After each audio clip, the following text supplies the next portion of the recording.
नमस्कार, स्वागत है आपका ज्ञान सम्मान के मंच पे।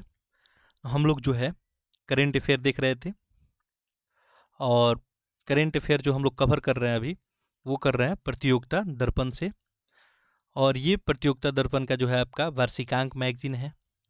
मैं आपको ऑलरेडी ये बात बता चुका हूँ कि आप कोई भी एग्ज़ाम लिख रहे हैं, आपके लिए करेंट अफेयर जो है एक से यदि आप 1.5 साल का करेंट अफेयर रेडी कर लेते हैं तो आपको कोई प्रॉब्लम नहीं आएगी।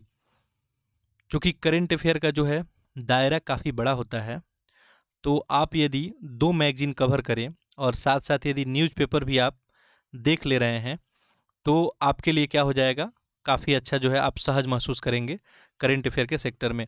और करेंट अफेयर का क्या इम्पोर्टेंस है, ये आप सभी से छुपा नहीं है। चाहे आप कोई भी एग्ज़ाम लिख रहे हैं, यूपीएससी देख लें, अब ये तो करेंट अफेयर के बिना आपका होने से रहा। बहुत सारे अपडेटेड क्वेश्चन पूछे जाते हैं। या कोई स्टेट पीसीएस देख लें, या आप वनडे एग्ज़ाम भी देखें कोई भी, तो वहाँ भी करेंट अफेयर के काफ़ी रोल जो है अहम हो जाता है। तो आप इस लेक्चर को जो है एंजॉय कर सकते हैं। हम बिल्कुल ही एक सामान्य स्पीड से जो है लेक्चर को कंटिन्यू रखेंगे जैसा हम लोग पहले रखते थे। हो सकता है कुछ लोग को लेक्चर स्लो लगे, तो वो लोग जो है लेक्चर को फास्ट करके सुन सकते हैं। यूट्यूब आपको ऑप्शन देता ही है, आप चाहे 1.25 कर लें या इससे अधिक आप 2 तक जा सकते हैं। देख सकते हैं यदि आपको समझ में आ रहा है जिस भी पॉइंट पे, तो आप जो है उतने स्पीड में लेक्चर को सुने। जो लोग भी पिछला लेक्चर नहीं देखे हैं, वो लोग लेक्चर जाके देख लेंगे। यहाँ पे जो है इसका 3 जो है लेक्चर ऑलरेडी बना हुआ है। और ये टॉपिक था हमारा पहला इस मैगजीन का, ये था आपका राजनीतिक घटनाक्रम। ठीक है, राजनीतिक जो है घटनाक्रम से हम लोग रिलेटेड नॉलेज देख चुके हैं। इसके बाद आज हम लोग देखने वाले हैं पर्यावरण, इन्वायरमेंट से रिलेटेड मैटर देखने वाले हैं। तो ये जो है आपके लिए काफ़ी इंपॉर्टेंट है। मैं पहले ही आपको बताया था, जब भी मैं स्टार मार्क करूं तो आप समझ लेंगे ये काफ़ी आपके लिए महत्वपूर्ण है। ये आखिर इतना महत्वपूर्ण क्यों है? क्योंकि ये चर्चा में सबसे अधिक अभी यही है। पूरे वर्ल्ड वाइड आप देखें तो सबसे अधिक चर्चा इसी मैटर को लेके है। चाहे कॉप का आप बैठक देख लें, क्योंकि अभी पूरे वर्ल्ड के सामने एक मैटर चल रहा है, और वो क्या है? जलवायु परिवर्तन का मैटर। ठीक है, तो जलवायु परिवर्तन जो है ये हमारे लिए अभी एक समस्या बना हुआ है। तो इन सब से निजात पाने के लिए जो है तरह तरह की एक्टिविटी की जा रही है। तो यहाँ से जो है क्वेश्चन पूछने का चांस ज़्यादा होता है। देखिए, जो भी टॉपिक चर्चा में होता है वहाँ से क्वेश्चन ज़्यादा पूछा जाता है, आप सभी को पता है। चाहे आप प्री एग्ज़ाम लिख रहे हों, ठीक है, या आप मेंस लिख रहे हों, ठीक है। इस लेक्चर के लास्ट में मैं आपको कुछ क्वेश्चन बताऊंगा जो डायरेक्टली आपसे एग्जाम में पूछे गए हैं। यूपीएससी के एग्ज़ाम में भी जो है डायरेक्टली क्वेश्चन इस टॉपिक से पूछे जाते हैं। तो मैं कुछ क्वेश्चन आपको बताऊंगा जो ऑलरेडी पूछे गए हैं, और डायरेक्ट इसी टॉपिक से जो है आप पढ़ के उसे कर सकते हैं। तो लेक्चर को जो है आखिरी तक बिल्कुल पैसेंस रख के देखेंगे। हमारा टारगेट होता है कि जो भी हम टॉपिक करें बिल्कुल अच्छे तरीके से करें। यहाँ पे जो है ऑलरेडी बहुत सारे टॉपिक के ऊपर लेक्चर बना हुआ है। इस लेक्चर के पैरेलल में आपको एक लेक्चर और चल रहा है, वो है आपको एनसीईआरटी सीरीज। ठीक है, चाहे आप आज कोई एग्ज़ाम लिख रहे हैं, जो भी कंसेप्चुअल एग्जाम में हैं, उनमें जो है एनसीईआरटी काफ़ी जो है अहम रोल निभा सकता है। तो इस लेक्चर को आप जाके देख सकते हैं, मैं लिंक प्रोवाइड कर दूंगा। एनसीईआरटी में जो है ऑलरेडी कुछ लेक्चर अपलोड हो चुके हैं। यहाँ पे आपको अभी हिस्ट्री कवर किया जा रहा है, इसके बाद यहाँ पे ज्योग्राफी स्टार्ट किया जाएगा। तो एनसीईआरटी भी हम लोग सारा कवर करेंगे। ठीक है, तो आप लोग जाके लेक्चर को देख सकते हैं। इसके अलावा इस चैनल पे जो है आप सभी के लिए मैथमेटिक्स का कुछ लेक्चर अपलोड किया गया है, ठीक है, और फिजिक्स का। तो ये दोनों लेक्चर आप जाके देख सकते हैं प्लेलिस्ट में। मैं यहाँ पे लिंक जो है प्रोवाइड कर दूंगा। आप रिवीजन पर्पस से यूज़ कर सकते हैं। मिनिमम टाइम में आपको मैक्सिमम आउटपुट मिलेगा। यदि किसी को किन्हीं टॉपिक में दिक्कत आ रहा है तो जो है कमेंट बॉक्स में लिखेंगे, ठीक है, मैं उसका उत्तर जो है सारे लोग का कमेंट पढ़ के, और मैं एक जो है सेपरेट वीडियो लेक्चर बना दूंगा। क्योंकि देखिए, मैं बार बार ये बात आपको बताता हूँ कि कोई सिस्टम बेस्ट कब हो सकता है, जब यदि आपके तरफ से भी फीडबैक आए कि आखिर मैं जो बताना चाह रहा हूँ, मैं मान लीजिए मैं 100% अपना दे रहा हूँ, और आपके पास जो है ये 100% नहीं पहुँच के बीच में ही कुछ, मान लीजिए यदि 20% जो है लैग हो गया, आप केवल 80% ही समझ पा रहे हैं, ठीक है, आपको हम 100% देने का कोशिश कर रहे हैं। तो हमें यदि आप फीडबैक देंगे, आपको समझ नहीं आ रहा है, आपको कोई प्रॉब्लम है किसी भी टॉपिक से रिलेटेड, तो हम उसको फिर से डिस्कस करेंगे। ऐसे हमारा प्रयास है कि सारे लोग जिनको कुछ भी नहीं समझ में आता होगा वो 0 से हमारा टारगेट यही होता है कि जिनको कुछ नहीं आता है उनको भी सारा कुछ यहाँ पे समझ में आ जाए। तो आप लोग जो है, जो लोग भी इस चैनल पे हैं या नए हैं या आप पुराने लोग हैं, तो जो भी पढ़ने वाले बच्चे हैं उनके पास जो है इसका लिंक जो है चैनल का शेयर करें और आप चैनल को सब्सक्राइब भी जरूर कर लें, ताकि अब कंसेप्ट से कोई जो है वंचित ना रह सके। चलिए तो स्टार्ट करते हैं हम लोग। आज का मैटर हमारा पर्यावरण। चलिए तो पर्यावरण और जैव विविधता देखते हैं। पहला मैटर यहाँ पे क्या है हमारे सामने, देखिए पर्यावरण और जैव विविधता में पहला मैटर आपके पास यहाँ पे देखें तो इम्पोर्टेंट है आपके लिए। भारत को 21 और आर्द्रभूमि क्षेत्र रामसर स्थलों की सूची में शामिल। स्वतंत्रता के 75वें वर्ष में देश में जो है 75 जो है आर्द्रभूमि क्षेत्र जो है डेवलप हो चुकी है। तो ये आर्द्रभूमि होती क्या है? आर्द्रभूमि क्षेत्र, ये रामसर साइट की जो बात की जा रही है, ये रामसर स्थल होते क्या है? ठीक है, हम इसको पहले समझने का जो है प्रयत्न करते हैं। तो एक आध बात मैं बताता हूँ, फिर हम लोग मैगजीन पे आते हैं। देखिए ये आर्द्रभूमि जो समझौता है ये जो है ईरान से संबंधित है। ये आर्द्रभूमि जनरली होता क्या है? ठीक है, इस समझौते के अंतर्गत क्या क्या बातें रखी गई थी? ठीक है, तो जनरली आपको मैं बता दूं ये बात कि मान लीजिए कोई भी स्थान है, ठीक है, कोई भी स्थान है, मैं कोई स्थान एक ले लेता हूँ, और यदि यहाँ पे मान लीजिए इस स्थान पे एक वर्ष में 8 माह से अधिक यदि मान लीजिए यहाँ पे पानी रहता है, इस स्थान पे 8 माह से अधिक यदि पानी रहे, मिनिमम बात की जा रही है, इससे अधिक रहे 12 माह रहे तो कोई दिक्कत नहीं है, 8 माह से अधिक पानी रहे और कम से कम जो है 200 यहाँ पे 200 प्रकार की जो है यहाँ पे जीव जंतु जो है यदि पाए जाते हैं, प्रजातियाँ पाई जाती है, ठीक है, जीव जंतु को 200 प्रकार से ज़्यादा की प्रजातियाँ पाई जाती है, तो ऐसे स्थल को जो है इस समझौते में बोला गया कि ऐसे स्थल को हम लोग रामसर स्थल घोषित करेंगे। तो आप लोगों को समझ में आ गया होगा रामसर स्थल जो है क्या है। अब देखिए ये तो कंडीशन हो गया रामसर स्थल का कि हम रामसर साइट किसको बोल सकते हैं, वैसे प्लेस। अब देखिए जहाँ पे जल होना चाहिए, ठीक है, और जल के अलावा केवल जल नहीं, वहाँ पे 200 प्रकार की मिनिमम जो है जीव जंतु, ठीक है, प्रजातियाँ वहाँ पे जो है यदि पाई जाती है तो ऐसे स्थल को हम लोग रामसर स्थल बोलेंगे। क्लियर हो गया होगा सबको। अब आखिर ऐसा क्यों किया जाता है, ये संरक्षित करने का पर्पस क्या होता है? ठीक है, आखिर वर्ल्ड में ऐसे ऐसे प्लेस को जो है आप देखेंगे तो पूरे वर्ल्ड की मैं बात करूं तो आप सभी को पता ही है कि पूरा वर्ल्ड हमारा एक दूसरे से कनेक्टेड है, जल है और स्थल कहीं कहीं है, बहुत सारी यहाँ पे जीव जंतु, बहुत सारे जो है भिन्न भिन्न प्रजातियाँ है, सारे लोग जो है एक दूसरे से इंटरकनेक्टेड हैं।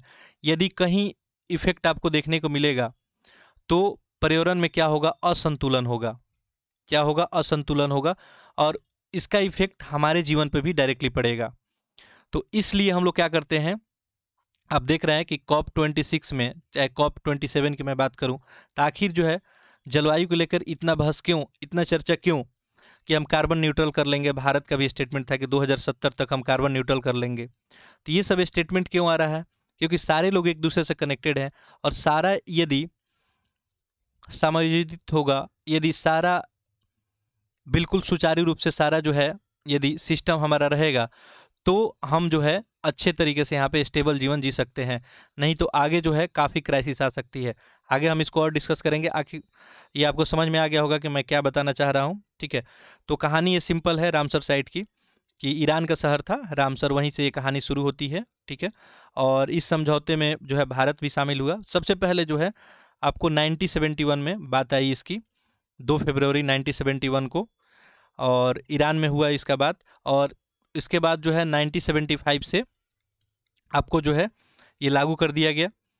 और इसके बाद जो है जागरूकता जो है फैलाने के लिए जो है आपको 2 फरवरी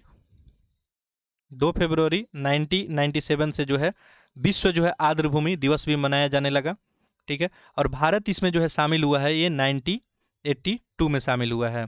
तो भारत 1982 में शामिल हुआ है, और इसके बाद भारत में भी रामसर जो है साइट्स बनाने जाने लगे, ठीक है। तो आप सभी को समझ में आ गया होगा कि रामसर साइट क्या है। देखिए वैसे क्षेत्र आर्द्रभूमि क्षेत्र की बात की जा रही है, मैं बता दिया, जहाँ कम से कम जो है साल में 8 माह से ज़्यादा वहाँ पे पानी हो, ठीक है। और दूसरी बात ध्यान रखेंगे कि 200 प्रकार से ज़्यादा जो है प्रजातियाँ वहाँ पे पाई जाती हो, तो ऐसे स्थल को जो हम आर्द्र भूमि में रख सकते हैं। ये तो कंडीशन हुआ, ठीक है। तो भारत जो है 1982 में यहाँ पे शामिल हुआ है, ठीक है। चलिए तो हम लोग देख लेते हैं कौन कौन से स्थल हैं और नए कौन कौन से स्थल शामिल हुए हैं।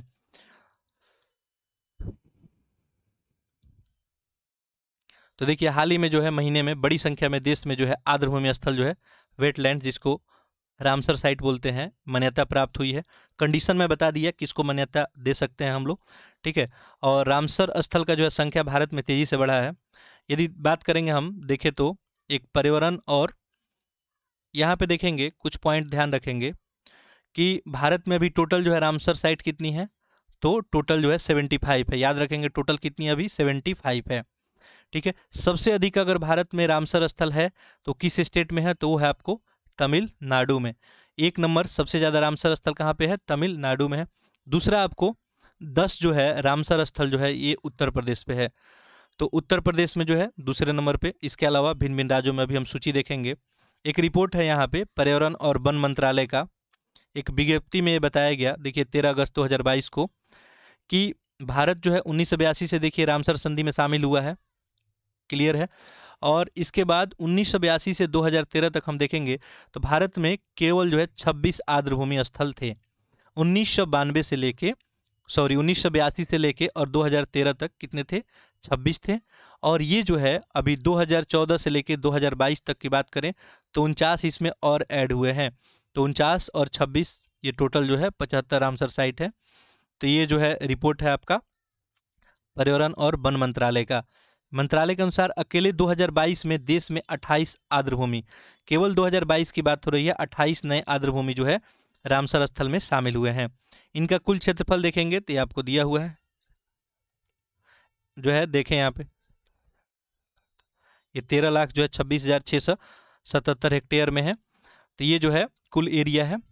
तो हम लोग देखिए कि रामसर स्थल क्या होता है, ठीक है। भारत के कितने रामसर स्थल इसमें शामिल है, यहाँ पे लिस्ट दिया हुआ है, आप देख सकते हैं। ये दिसंबर 2022 तक की स्थिति है, ठीक है।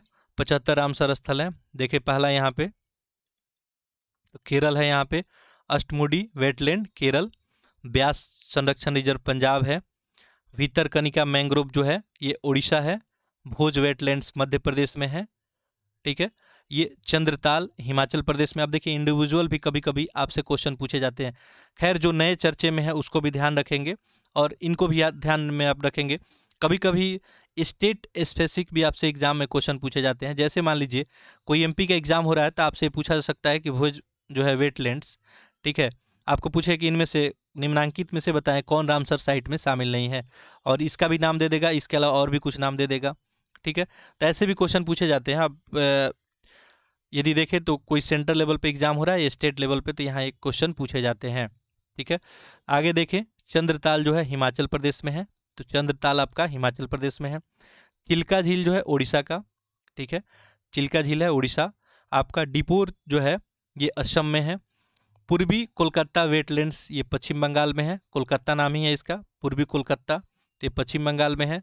हरिके वेटलैंड्स, ये हरिके वेटलैंड्स जो है आपका पंजाब में है, हरिके वेटलैंड्स। इसके बाद होकेरा वेटलैंड्स ये जम्मू कश्मीर में है। टोटल ये लिस्ट जो है लंबी है थोड़ी, 75 की लिस्ट है। काजली वेटलैंड्स ये पंजाब में है आपको। इसके अलावा ध्यान देंगे तो केवलादेव राष्ट्रीय उद्यान ये राजस्थान में है। केशोपुर मियानी कम्युनिटी रिजर्व पंजाब में है। कोलेरिलू झील जो है आंध्र प्रदेश में। लोकटल, ध्यान देंगे सॉरी यहाँ पे है ये लोकटक है, लोकटक झील मणिपुर में है। नाल सरोवर पक्षी अभयारण्य ये गुजरात में है। नंदूर जो है ये आपको महाराष्ट्र में। नंगल जो है वन जीव अभयारण्य ये पंजाब में है। तो ये आपका साइट है, ठीक है। टोटल जो है 75 इसमें लिस्ट है, आप इस लिस्ट को एक बार देख सकते हैं, ठीक है। वैसे ही देखिए आप नवाबगंज पक्षी अभयारण्य ये उत्तर प्रदेश में है। पर्वती आगरा पक्षी अभयारण्य ये आगरा ही है, तो आपको पता है उत्तर प्रदेश में ही होगा। पॉइंट जो है कैलीमेरे वन जीव और पक्षी अभयारण्य ये तमिल में है। पोंग बांध ये हिमाचल प्रदेश में है। रेणुका झील ये भी आपको हिमाचल प्रदेश में है। रोपण जो है आपको पंजाब में है। रुद्र सागर त्रिपुरा में है। शमन पक्षी अभयारण्य उत्तर प्रदेश में है। शांबर झील ये आपको राजस्थान में है। सैंडी पक्षी अभयारण्य उत्तर प्रदेश में है। सर शई नंवर झील उत्तर प्रदेश में है। सस्त, यहाँ पे देखेंगे सस्तम कोटा झील ये केरल में है। तो ऐसे ये लिस्ट जो है आप देख लेंगे एक बार इसे, ठीक है, और याद रखने की कोशिश करेंगे, ठीक है। यहाँ पे सुंदरवन वेटलैंड्स भी है, ठीक है। वुल्लर झील है जम्मू कश्मीर का, ये भी है, ठीक है। तो ये सब रीजन है जो मैं कंडीशन बताया, इस सारे कंडीशन को फुलफिल करता है। जो इस कंडीशन को फुलफिल नहीं करेगा उसको इससे बाहर निकाला जा सकता है, ठीक है। तो वैसे को ही रखा जाता है। आसन बैराज जो है उत्तराखंड में है। कंवर झील या कंवर ताल जो है बिहार में है। इसके अलावा देखिए यहाँ पे लोनार झील जो है महाराष्ट्र का। उत्तर प्रदेश का शमशपुर पक्षी अभयारण्य, शूर सरोवर, लद्दाख का जो है तशोकर वेटलैंड्स, गुजरात का आपका थोल झील। तो ऐसे करके लिस्ट है, इसको आप एक बार देख लेंगे, ठीक है। ये बाकी जो है इसमें कुछ समझाने का है नहीं। हैदरपुर जो है उत्तर प्रदेश में है। किरीकिली पक्षी अभयारण्य गुजरात में है। तो ये सब आपको लिस्ट है, इस सब लिस्ट को एक बार आप देख लेंगे। इधर देखें आप नीचे, तो ये सब सारे तमिल के जो आपको दिख रहे हैं। कुत्थनकुल्लम, ठीक है, गल्फ ऑफ मन्नार, बेम्बानूर वेटलैंड्स, आपको बेलोड पक्षी अभयारण्य, तो ये सब तमिल का है। बेथांगल है। इसके अलावा यहाँ पे देखेंगे नदा लेक जो है गोवा का, ये सब जो है आपको रामसर साइट में शामिल है। इसके अलावा देखते हैं हम और कुछ नाम यहाँ पे है, देखें।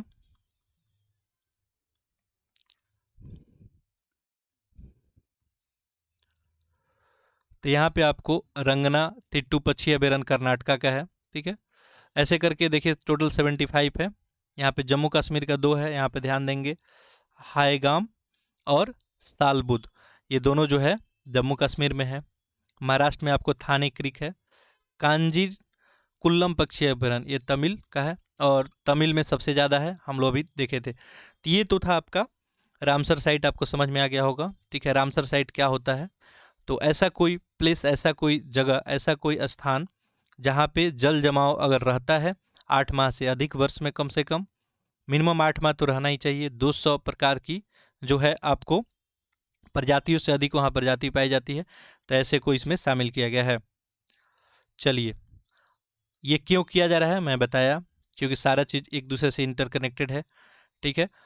एक बार एक घटना है, छोटी सी घटना है कि चीन में जो है आपको जो एक पक्षी आती है, गौरैया पक्षी आती है, जिसको हम लोग नाम से जानते हैं, इसको जो है एक बड़े अभियान चला के कि वो पक्षी जो है नुकसान पहुंचा रही है कृषि को, वहाँ पे मार दिया गया था।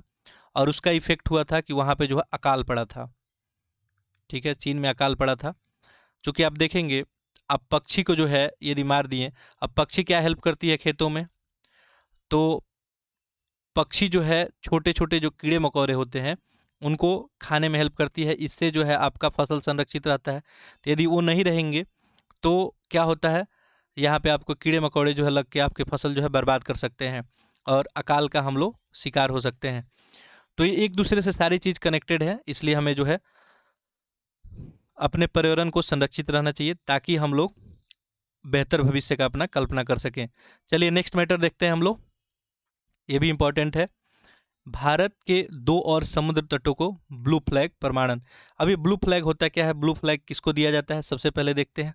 ब्लू फ्लैग जो है प्रमाणन का तात्पर्य क्या है, क्या मतलब है?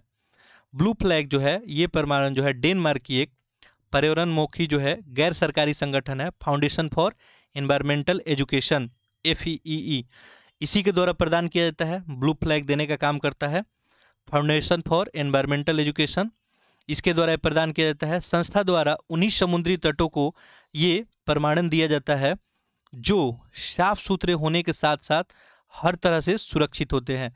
अब क्या कंडीशन है इनका, किसको ब्लू फ्लैग सर्टिफिकेट दिया जाएगा? तो इसका कंडीशन है 33 विभिन्न मानकों, जिनमें से 33 विभिन्न मानकों के यदि कोई फुलफिल करता है तो उनको ये जो है ब्लू फ्लैग का सर्टिफिकेट दिया जाता है। ये समुद्र तटों को दिया जाता है। इनमें क्या है, जिसमें देखें कुछ प्रमुख: सार्वजनिक शौचालय होना, कपड़े बदलने के लिए कमरे होना। जैसे मान लीजिए, बेसिक कहानी यही बताया जा रही है कि मान लीजिए आपका समुद्र हो गया, ठीक है, ये मान लीजिए कोई भी आपका रीजन हो गया, जैसे एज्यूम कर लेते हैं केरल है मान लीजिए, ठीक है। तो केरल के तट को जो है ब्लू फ्लैग सर्टिफिकेट कब दिया जाएगा? तो ये दिया जाएगा कब, यदि वहाँ पे सार्वजनिक शौचालय हो, ठीक है, पहला केस। कपड़े बदलने के लिए कमरा होना चाहिए। वॉच टावर्स, सौर ऊर्जा प्रबंधन होना चाहिए। बैठने की समुचित जो है व्यवस्था होना चाहिए। सीसीटीवी और तैरने के लिए सुरक्षित क्षेत्र को चिन्हित। आप जाते होंगे जब भी तैराकी में, तो आपको बताया जाता है कि इतने रीजन के बाहर आपको नहीं जाना है, वहाँ पे कुछ जो है लोग हमेशा लगे रहते हैं। तो ये सब जो है कंडीशन फुलफिल करेगा तभी उसको ब्लू फ्लैग जो है दिया जाता है, ठीक है। तो ये सब कंडीशन है, इसके आधार पे जांच के पश्चात जो है किसी तट को ये दिया जाता है।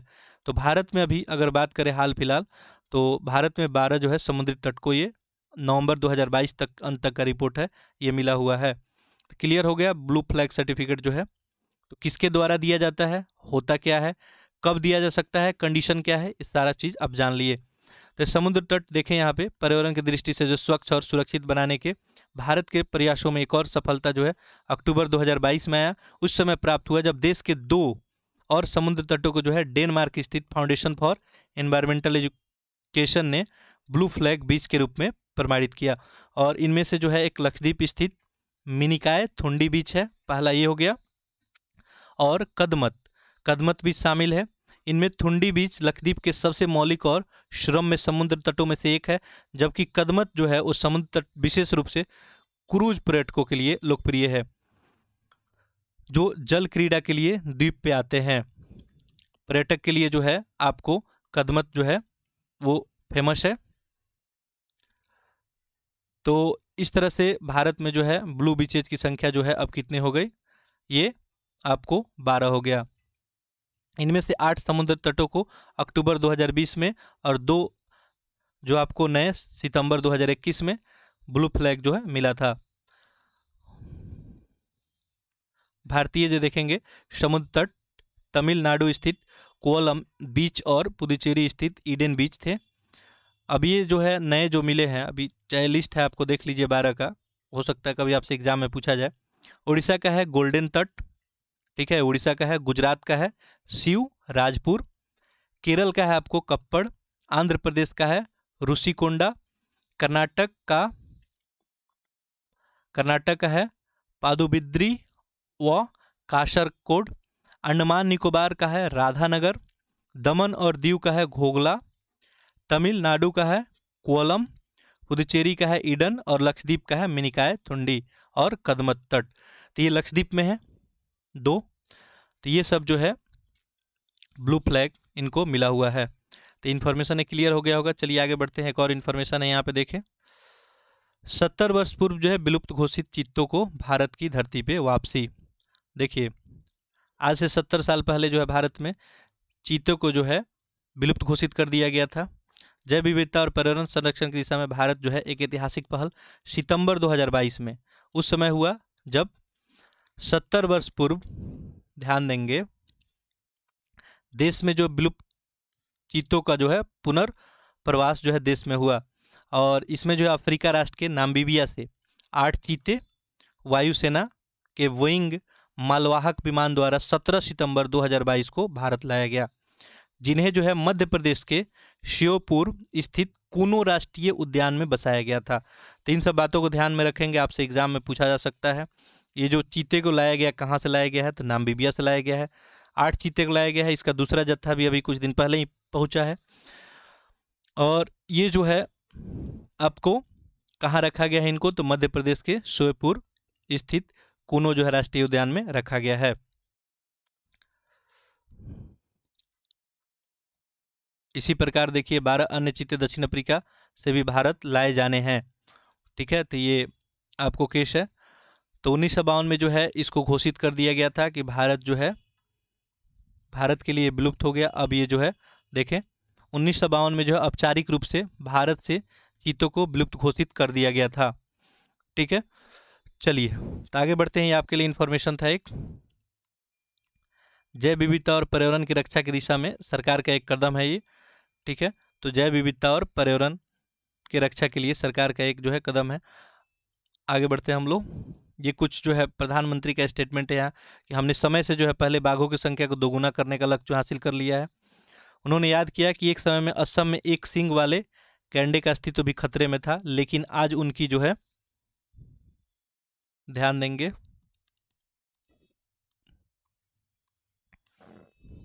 आज उनकी संख्या जो है बढ़ गई है। पिछले कुछ वर्षों में हाथियों की संख्या भी उसमें वृद्धि हुई है। ठीक है, तो ये सब बातें हैं। आर्द्रभूमि के विस्तार के लिए जो है भारत के वनस्पतियों और जीवों के संरक्षण के लिए किए गए कार्यों का उल्लेख श्री मोदी ने किया और कहा कि आज देश में 75 आर्द्रभूमियों को रामसर स्थल घोषित किया गया, जिनमें 26 स्थल को पिछले 4 वर्ष में जोड़ा गया। देश के इन प्रयासों को असर आने वाली सदियों में जो दिखाई देगा। ठीक है, तो ये सब है पर्यावरण संरक्षण के लिए कदम उठाया गया। अब आपके लिए एक जो है बहुत इंपॉर्टेंट मैटर है यहाँ पे। ठीक है, भारत की आर्कटिक नीति 2022। ये देखें, ये भारत की आर्कटिक नीति 2022 क्या कहती है। सबसे पहला आपके दिमाग में क्वेश्चन आना चाहिए कि आर्कटिक नीति है क्या। ठीक है, तो पहला क्वेश्चन ये है आपका, आर्कटिक पॉलिसी है क्या। देखिए, ये पॉलिसी जो है आर्कटिक पॉलिसी आपका, ये भी पर्यावरण से रिलेटेड ही एक मैटर है। ठीक है, ये पॉलिसी जो है आपको 2 डिपार्टमेंट तय करते हैं। एक आपका साइंस एंड अर्थ जो है साइंस डिपार्टमेंट होता है, और दूसरा आपका विदेश मंत्रालय। ये लोग मिलकर काम करते हैं इसमें।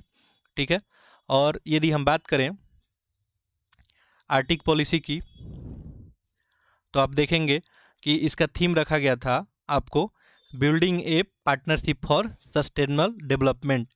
ठीक है, तो ये आर्कटिक नीति आखिर क्यों, आर्कटिक नीति चर्चा में क्यों है। ठीक है, और ये आर्कटिक नीति लाने का वजह क्या है। ठीक है, ये आपके दिमाग में क्वेश्चन आना चाहिए कि भारत जो है आर्कटिक के लिए नीति जो है क्यों बनाए। ठीक है, आखिर वजह क्या है। तो देखिए, आर्कटिक में बात करेंगे तो इसमें जो है टोटल 8 देश हैं, और भारत जो है पर्यवेक्षक के रूप में है। ऐसे पर्यवेक्षक के रूप में 13 देशों को शामिल किया गया है। ठीक है, आर्कटिक का स्टडी हम लोग क्यों करते हैं, क्यों कर रहे हैं आर्कटिक का स्टडी, क्या वजह है आर्कटिक का स्टडी करने का। ठीक है, तो देखिए, आर्कटिक वाला जो रीजन है, मैं आर्कटिक रीजन की यदि बात करूं तो ये जो है आपको इसमें आइस जो है, आइस का अधिकता है। अब आइस का अधिकता होने से यदि मान लीजिए टेम्परेचर इंक्रीज होता है, एक एग्जांपल आपको हम समझाते हैं। टेम्परेचर मान लीजिए यदि इंक्रीज होता है तो क्या होगा, बर्फ़ पिघलेंगे। ठीक है, अब बर्फ़ पिघलेंगे तो क्या होगा, जो भी तटीय इसके रहने वाले देश हैं उनका क्या हो जाएगा, उनका इसमें विलय हो जाएगा। यानी आर्कटिक क्षेत्र में मैं बात कर रहा हूँ, मान लीजिए आप ऐसे मैप डालेंगे गूगल में, आपको मैप दिख जाएगा।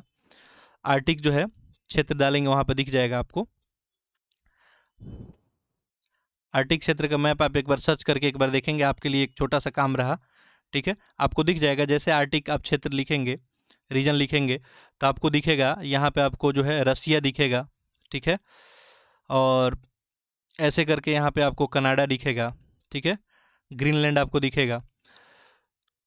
और ये क्या है, ये सब रीजन जो है आर्कटिक क्षेत्र में आते हैं। तो सिंपल सा मेरा कहना ये था कि चूंकि आइस की अधिकता है यहाँ पे, तो आइस जैसे ही पिघलेगा तो क्या होगा, ये जो किनारे पे बसे हुए जो भी एरिया होंगे उनका स्थिति क्या हो जाएगा, वहाँ के लोगों का आजीवन क्या है, जीवन क्या है, बर्बाद हो जाएगा। ठीक है, तो पहला तो ये है वजह कि बहुत सारे जो है, आप सिंपल सा सोचिए कि आप सभी को पता ही है कि पूरे अर्थ पे जो है, आप सभी को पता है कि लगभग जो है 29% ही भूमि है। ठीक है, और आपको देखेंगे तो लगभग जो है 70% के करीब जल ही है, और इसकी अधिकता होगी तो और भी क्षेत्र जलमग्न होंगे, और जलमग्न होने से आपको क्या परेशानी हो सकती है, आपको ये पता होगा ही। ठीक है, तो समुद्र किनारे जो बसे होंगे जो आर्कटिक क्षेत्र में, उनके लिए काफ़ी परेशानी आएगी। ठीक है, तो आपको समझ में आ गया होगा कि आखिर जो है इस पर चर्चा करने की ज़रूरत क्यों है। ठीक है, अब देखिए, बर्फ़ पिघलने से क्या होगा, मानसून पे भी इफेक्ट होगा आपका, मानसून भी इससे डायरेक्टली जो है रिलेटेड है। ठीक है, आप देखेंगे कि आर्कटिक का क्षेत्र जो है वहाँ पे एनर्जी के भी बहुत सारे रिसोर्सेज हैं। ठीक है, तो भारत इसलिए भी इंटरेस्ट रखता है वहाँ पे। ठीक है, रसिया तो ऑलरेडी वहाँ पे काफ़ी जो है काम कर रहा है, वहाँ पे आपको मिनरल्स वगैरह भी बहुत सारे हैं उस रीजन में। ठीक है, तो ये सब बातें हैं, इसलिए भारत भी इसमें इंटरेस्ट रखता है। तो पर्यावरण के साथ साथ जो है, इसके अलावा ये आर्कटिक का जो है बर्फ़ पिघलने से यहाँ पे आप देखेंगे तो यहाँ पे 2 जो है अभी तक रूट डेवलप हो गए हैं। ठीक है, जो एक दूसरे से जो है एक प्लेस से दूसरे प्लेस तक जाने के लिए 2 रूट ऑलरेडी डेवलप हो गए हैं, और आने वाले समय में और भी डेवलप होगा। तो ये कहानी है इसका। और मैं बताया कि इसमें अभी टोटल जो है 8 देश जो है इसमें शामिल है। ठीक है, और भारत जो है पर्यवेक्षक के रूप में है, इसमें ऑब्जर्वर के रूप में है। भारत ही नहीं, भारत के अलावा इसमें 13 देश पर्यवेक्षक के रूप में है। ठीक है, तो आपको समझ में आ गया होगा मोटा मोटा बात कि आखिर भारत जो है इसमें क्यों इंटरेस्ट लेना चाहता है। बाकी हम लोग अभी देखते हैं, समझ में आपको आ जाएगा। ठीक है, भारत इसके लिए बहुत सारा मिशन भी करता है। ठीक है, चलिए तो हम लोग देखते हैं यहाँ पे। इसके अलावा कुछ और फैक्ट होता है तो मैं आपको बता देता हूँ। देखिए, तो भारत की आर्टिक नीति जो है 2022 की चर्चा करते हैं। देखिए, उत्तर ध्रुवीय आर्टिक की बात हो रही है के साथ भारत का जुड़ाव एक सदी से पहले का है, जब फरवरी 1920 में पेरिस में स्वालबार्ड संधि पे हस्ताक्षर किए गए थे। देखिए, फरवरी 1920 में हुआ था, उस समय भारत तो गुलाम था, तो भारत की ओर से जो है ब्रिटिश जो है समझौता में ब्रिटिश लोग जो है शामिल थे। ठीक है, 1920 की बात है ये। आज भारत जो है आर्टिक क्षेत्र में अनेक वैज्ञानिक अध्ययन और अनुसंधान कर रहा है तथा इस क्षेत्र में समुद्र विज्ञान, वातावरण, प्रदूषण और सूक्ष्मजीव विज्ञान से संबंधित अध्ययनों में सक्रिय रूप से शामिल रहा है। आर्टिक परिषद में 13 राष्ट्र पर्यवेक्षक हैं। ठीक है, जिनमें फ्रांस है, जर्मनी है, इटली है, जापान है, नीदरलैंड, चीन, पोलैंड, दक्षिण Korea, Spain, Switzerland, United kingdom और भारत। तो ये 13 जो है पर्यवेक्षक हैं। 2022 तक भारत ने आर्टिक में 13 अभियान का सफलतापूर्वक संचालन किया है। तो भारत का अभी तक यहाँ पे 13 अभियान जो है कंप्लीट हो चुका है। आर्टिक क्षेत्र में यदि बात करें तो भारत जो है अभी पर्यवेक्षक के रूप में इसमें काम कर रहा है। क्लियर है, चलिए आगे बढ़ते हैं हम लोग। भारत जो है 90 जो है 20 से शामिल हुआ, उसके बाद जो है भारत का मिशन यहाँ पे 2007 में मिशन रहा। ठीक है, भारत का जो है यहाँ पे हिमाद्री जो है, मैं बात कर रहा हूँ भारत के 13 अभियानों में कुछ महत्वपूर्ण अभियान आपको बता देता हूँ, एग्जाम में पूछे जाते हैं। तो भारत का एक है हिमाद्री जो है ये आपका अभियान जो है 2008 का है। इसके अलावा भारत का एक और मिशन यहाँ पे इंड आर्क। ठीक है, ये इंडिया का जो है पहला मिशन था, जो वहाँ के एक सेंसर है एक तरह का वहाँ पे डेवलप किया गया भारत के द्वारा, जो वहाँ का ऑब्जर्व करेगा, वहाँ का एटमॉस्फेयर का स्थिति ऑब्जर्व करके और बताएगा। ये 2016 में जो है ये स्टेबल किया गया था। तो भारत के वहाँ पे बहुत सारे अभियानें हैं और ये अभियानें जो है क्यों की जा रही है आपको वजह पता ही है। चलिए तो आगे देखते हैं हम लोग। तो 2022 तक भारत जो है आर्टिक में देखिए टोटल 13 अभियान किया है। आर्टिक के साथ भारत का जुड़ाव के संबंध में ये जानकारी देते हुए भारत के विज्ञान और प्रौद्योगिकी राज्य मंत्री स्वतंत्र प्रभार और पृथ्वी विज्ञान राज्य मंत्री स्वतंत्र प्रभार एवं अंतरिक्ष राज्य मंत्री श्री जितेंद्र सिंह ने भारत के आर्टिक नीति पृथ्वी विज्ञान मंत्रालय से 17 मार्च 2022 को जारी किया। तभी पृथ्वी विज्ञान मंत्रालय में यही है। भारत और आर्टिक सतत विकास के लिए एक साझेदारी का निर्माण। देखिए, India and the Arctic building A partnership for sustainable development शीर्षक से इस नीति को जारी करते हुए डॉक्टर जितेंद्र सिंह ने कहा कि भारत की जो है आर्टिक नीति लागू करने में शिक्षाविद, अनुसंधान समुदाय, व्यवसाय और उद्योग सहित कई हितधारक धारक शामिल होंगे। आगे देखते हैं।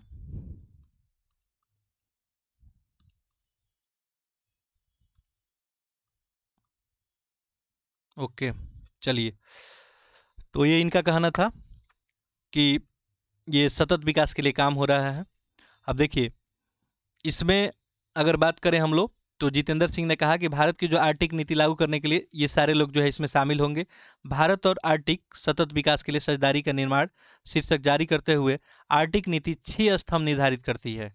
ठीक है, 6 स्तंभ कौन कौन से हैं? पहला देखिए, भारत के वैज्ञानिक अनुसंधान और सहयोग को मजबूत करना, पहला। दूसरा, जलवायु और पर्यावरण संरक्षण। तीसरा, आर्थिक और मानव विकास। चौथा, परिवहन और कनेक्टिविटी। पांचवा, शासन और अंतर्राष्ट्रीय सहयोग। छठवां, आर्टिक क्षेत्र में राष्ट्रीय क्षमता निर्माण। तो ये जो है आपको इसमें स्तंभ है, 6 स्तंभ। आप देख रहे हैं कि ऐसा आखिर क्यों किया जा रहा है, नीति क्यों बनाई जा रही है। तो पहला तो टारगेट है कि भारत के वैज्ञानिक अनुसंधान सहयोग को मजबूत करना। ठीक है, दूसरा है कि जलवायु और पर्यावरण का संरक्षण करना, ये टारगेट है। आर्थिक और मानव विकास का भी टारगेट है। देखिए, वहाँ पे बहुत सारा मिनरल्स वगैरह भी पाए जाते हैं और वहाँ पे रूस तो जो है मिनरल्स वगैरह का उपयोग भी कुछ कर रहा है।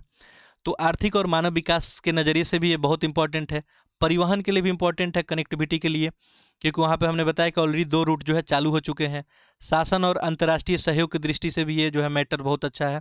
आर्कटिक क्षेत्र में राष्ट्रीय क्षमता निर्माण करना, तो ये सब जो है इसके 6 स्तंभ में, इसको ध्यान रखेंगे। आगे देखते हैं। आगे देखें तो भारत की आर्कटिक नीति को लागू करने में शिक्षाविद, अनुसंधान समुदाय, व्यवसाय, उद्योग सहित कई जो हितधारक शामिल होंगे। भारत की आर्कटिक नीति का उद्देश्य क्या है? निम्नलिखित एजेंडों को बढ़ावा देना। कौन कौन सा एजेंडा है? ठीक है, भारत का उद्देश्य क्या है ये नीति लाने के पीछे? तो देखें, अब ये टॉपिक आप ध्यान से करेंगे, ये टॉपिक्स आपसे क्वेश्चन बनने के चांसेज हैं। देखिए, आर्कटिक क्षेत्र के संबंध में विज्ञान और अन्वेषण, जलवायु और पर्यावरण संरक्षण, समुद्री और आर्थिक सहयोग में राष्ट्रीय क्षमता और दक्षताओं को मजबूत करना है। ये उद्देश्य नंबर पहला हो गया कि विज्ञान और खोज से संबंधित जो है जलवायु और पर्यावरण को संरक्षित रखना, समुद्री और आर्थिक सहयोग में क्या करना, अपनी क्षमताओं को और ज़्यादा मजबूत करना। दूसरा, आर्कटिक में भारत के हितों की खोज में अंतर मंत्रालय समन्वय। तीसरा है, आर्कटिक में जलवायु परिवर्तन के भारत की जलवायु, आर्थिक और ऊर्जा सुरक्षा पे प्रभाव की समझ को बढ़ाना। और तीसरा है आपको वैश्विक नौवहन मार्गों, ठीक है, यहाँ पे नौवहन मार्ग की बात की जा रही है। ऊर्जा सुरक्षा में खनिज संपदा के दोहन से संबंधित भारत के आर्थिक, सैन्य और सामरिक हितों पे आर्कटिक में बर्फ पिघलने के प्रभावों को बेहतर जो है विश्लेषण करना। पांचवा है ध्रुवीय क्षेत्र और हिमालय के बीच संबंधों का अध्ययन। देखिए, यदि आर्कटिक में कोई बदलाव आएगा तो उसका इफेक्ट हिमालय पे भी पड़ेगा, ठीक है, तो ये भी भारत का एक उद्देश्य है। आगे देखें, वैज्ञानिक और पारंपरिक ज्ञान से विशेषज्ञता हासिल करते हुए विभिन्न आर्कटिक मंचों के तहत भारत और आर्कटिक क्षेत्र के देशों के बीच सहयोग का गहरा करना। सातवां यहाँ पे दिख रहा है, आर्कटिक परिषद में भारत की भागीदारी बढ़ाना और आर्कटिक में जटिल शासन संरचनाओं, प्रासंगिक जो है अंतर्राष्ट्रीय कानूनों और क्षेत्रों की भू राजनीति की समझ को सुधार करना। तो ये जो है भारत का यहाँ पे उद्देश्य है आर्कटिक नीति लाने का, ठीक है। तो क्लियर हो गया होगा सारे लोगों को आर्कटिक नीति क्या होता है, आर्कटिक नीति में भारत जो है क्यों इंटरेस्ट रख रहा है, सारा चीज़ आपको पता चल गया, ठीक है। अब इसके ऊपर आपसे एग्जाम में जो है डायरेक्टली क्वेश्चन पूछे जाते हैं, क्वेश्चन पूछे भी गए हैं। जैसे देखिए, एक क्वेश्चन आपसे पूछा गया था यूपीएससी में, ठीक है, भारत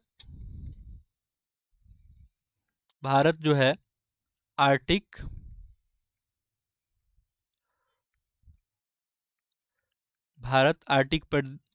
प्रदेश के संसाधनों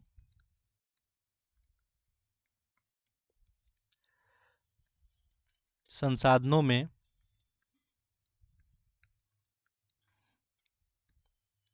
किस कारण गहन रुचि रखता है, गहन रुचि ले रहा है। ये क्वेश्चन था सिंपली, ठीक है, यूपीएससी का क्वेश्चन है ये, आपको 150 शब्द में उत्तर देना था, ठीक है, 10 नंबर का क्वेश्चन आता है जो। तो ये क्वेश्चन था आपको कि भारत जो है आर्कटिक प्रदेश में, यहाँ पे ध्यान देंगे, संसाधनों में किस कारण गहन रुचि ले रहा है। तो ये आपको पढ़ने के बाद आपको पता चल गया होगा कि भारत का आखिर इंटरेस्ट जो है क्यों है, तो आप इस उत्तर को बिल्कुल कर सकते थे, ठीक है, क्लियर हो गया होगा। देखिए, डायरेक्टली क्वेश्चन आपको पूछा गया है और ऐसे ऐसे क्वेश्चन बनते हैं एग्जाम में, ठीक है। आपको जो है भारत का यहाँ पे जो है ध्यान देंगे तो 6 स्तंभ की बात की गई है, ये भी आपसे पूछा जा सकता है, ठीक है। तो इन सब बातों को थोड़ा ध्यान रखेंगे तो मेन सब पॉइंट ऑफ व्यू से ये टॉपिक जो है काफ़ी आपके लिए अच्छा था, ठीक है। इसके अलावा जो है आपको प्री वगैरह में भी यहाँ से जो है आपको क्वेश्चन पूछे जाते हैं। जैसे एक डायरेक्टली यहाँ पे क्वेश्चन पूछ दिया गया था कि आपको देखेंगे क्वेश्चन क्या पूछा गया था, जो टर्म जो है इंड आर्क, ठीक है, इंड आर्क जो है ये न्यूज में था उस समय, तो पूछा गया था आपसे कि बताइए कि है क्या, इंड आर्क है क्या। तो ये जो है इंडिया का एक क्या था, अंडर वाटर जो है ऑब्जर्वेटरी जो है साइंटिफिकली स्टडी करने के लिए आर्कटिक रीजन के लिए एक सिस्टम था, तो यही इंड आर्क था। तो ऐसे ऐसे क्वेश्चन भी कुछ बनते हैं, ठीक है, एग्जाम में, तो आप इस बात का ध्यान रखेंगे। तो आई थिंक आप लोग समझ गए होंगे कि आखिर जो है भारत आर्कटिक नीति क्यों लाया, क्यों इंटरेस्ट रखता है, सब समझ में आ गया होगा आपको। चलिए, तो इस लेक्चर में हम लोग जो है इतना ही रखते हैं। लेक्चर काफ़ी लंबा हो जाता है, कुछ लोग का ऐसा जो है मानना है कि लेक्चर जो है, यानी उनका डिमांड है कुछ लोगों का कि लेक्चर जो है लंबा नहीं होना चाहिए और सारे लोग को जो है ध्यान में रखते हुए लेक्चर बनाया जाएगा। तो इस लेक्चर में इतना ही रखते हैं, बाकी जो है लेक्चर को आप ज़्यादा से ज़्यादा लोगों तक पहुँचाएँ। ठीक है, हमारा टारगेट है कि अब कंसेप्ट से कोई वंचित ना रह सके। अब देखिए, मैगजीन तो आप सभी पढ़ते ही हैं, लेकिन मैगजीन को जो है समझ के साथ यदि आप पढ़ लेते हैं, ठीक है, तो आपको अधिक दिन तक याद रखेगा। और आप जो है मेंस में या प्री में कैसे भी क्वेश्चन आपसे पूछे, ठीक है, चाहे स्टेटमेंट बेस्ड क्वेश्चन पूछ रहे हैं या क्वेश्चन को कैसे भी, मान लीजिए क्वेश्चन को कैसे भी टिल्ट करके क्वेश्चन में आपको अगर फंसाने के प्रयत्न किया जाए तो आप नहीं फंसेंगे, यदि आप कंसेप्ट के साथ, समझ के साथ जो है टॉपिक को पढ़ेंगे। तो हमारा टारगेट यही है कि अब जो है कंसेप्ट से, समझ से कोई जो है वंचित ना रह सके। तो जो भी पढ़ने वाले बच्चे हैं उन तक ये लेक्चर जरूर पहुंचाएं, शेयर करें उनको, और चैनल को जो है साथ साथ सब्सक्राइब भी जरूर कर लें। तो नेक्स्ट लेक्चर में हम लोग फिर मिलते हैं। चलिए, बहुत बहुत आप सभी का धन्यवाद।